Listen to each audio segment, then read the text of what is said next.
If you want to charge your iPhone 16e wirelessly, then of course you need to have a wireless charger for that.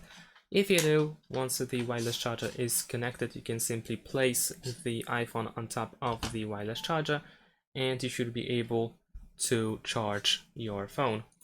Of course, if the wireless charging does not work, make sure to place your iPhone properly on the back like this so that it can be properly charged.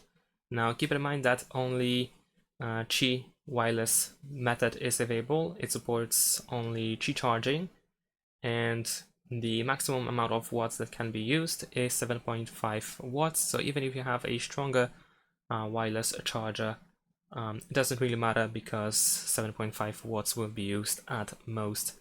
And that's pretty much it. You don't have to turn on anything. You don't have to go through settings. The wireless charging option is just available from the get-go. And that's pretty much it. Thanks for watching, leave a like and subscribe to my channel, and see you in my next videos. Bye!